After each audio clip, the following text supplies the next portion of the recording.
Okay, so I've got a piston cylinder. It's got water in it. It's initially at 50 degrees, and it's undergoing a constant pressure process at 20 psi. Okay, until it gets to a point of 300 degrees Fahrenheit. So, neglecting kinetic potential, as we usually do, determine the work and the heat transfer of the overall process. Okay, so my first law equation that I'm going to use for this is essentially the change in internal energy, okay, equals Q minus W, right? So I know the pressure and the two temperatures, so I should be able to look up my U values to figure those out, okay? That'll give me my U values. I can also get my work from my PDV equation, right? Where my pressure on this guy is constant, so that'll come outside the integral, and I basically get P times basically V2 minus V1. I can look up the specific volume in those tables as well.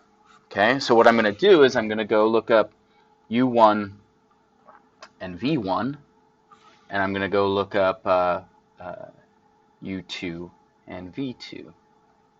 Okay, and these are at a pressure of 20 psi and temperature of 50, temperature of 300. So again, I like to start in saturation for pressure. So I'm going to go to water saturation pressure table, which is A3E. Now I'm in English unit, so I want to use this guy over here. Okay, and I'm at, what was it, 20 psi. So I go down to 20 psi right here, and I notice that 20 psi saturation is at 227 degrees Fahrenheit. I'm at 50 degrees Fahrenheit. Okay, so here's the thing. I'm actually below this, so I'm a liquid. Okay, now I do have a liquid table, A5, but this is for very, very high pressures. The lowest pressure I've got here is 500 psi, and I'm at 20 psi. So if I have a liquid and I don't have, high enough pressure to look it up in this table, what I do is I approximate it as a saturated liquid at the temperature that it's at, which is 50 degrees. So I go to my saturated temperature table, I go to 50 degrees, and my volume is 0.016 for saturated liquid, and my energy is 18.06. So I'll go ahead and jot those down. So again, my volume is 0.01602, and my energy is 18.06. Okay. Now, remember I was at 227 for saturation at 300. That means I'm above that, so I go to my saturated vapor tables at 20 psi. So that's table A4, and I go 20 psi, which is right here, and I look up for 300 degrees, and I see that my volume is 22.36, and my energy is 1108.7. So I go ahead and jot those guys down. So U2 is 1108.7, and my volume is 22.36. All right, so now that I've got those, the first thing I'll go do is I'm going to do my work equation here. Okay, so it's pressure times the change in volume. I got to be careful with my units on this, so I'll go through. So it's going to be, to find my work, it's going to be 20 pound-force per square inch. Okay, now I want to get this into feet because I want to get that to foot-pounds, and then I can take foot-pounds energy into BTUs, which is what my U values are given in.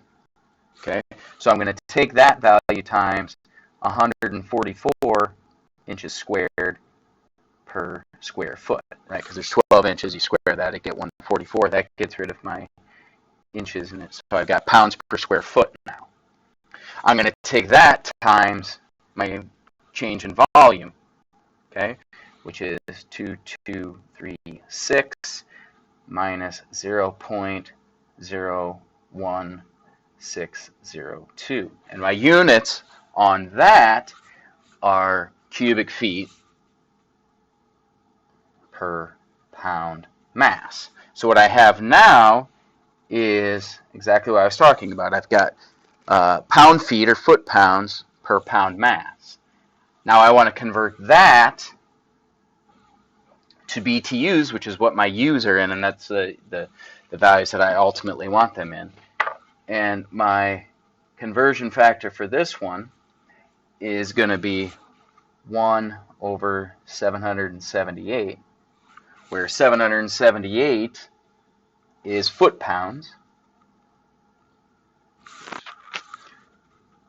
and then the 1 is BTU. So then what I have here is that foot cancels that foot, that pound cancels that pounds, and I have BTUs per pound mass, which are the units of U here. So going through and calculating that, I can find the work equal to 82.7 BTUs per pound mass. Okay. Now that I have my work, which I got from P times delta V, I can use that work along with my U values to calculate Q. So Q is U2 minus U1, which is going to be 1108.7 minus 18.06. That's delta U plus the work. So plus 82.7 gives me a Q of 1173 BTUs per pound mass. So a couple things on this one. Okay. First of all, positive work means my system's doing work on the surroundings, so I have this expansion, right, in the volume, so piston cylinder is pushing against it, and I have a lot of a heat addition in order to do that. Okay. Positive means heat to the system. Okay. Now, in finding these U values, recognizing that I have liquid water at this state and I don't have tables, I approximate it as a saturated liquid at that temperature. So that's where these values came from. These I could look up directly in the table. Okay. So that's how I find for liquids that I don't have tables for. Okay. Then once I get that, I can find my work using PDV with some unit conversions, use the first law equation to calculate Q, and we're all good to go.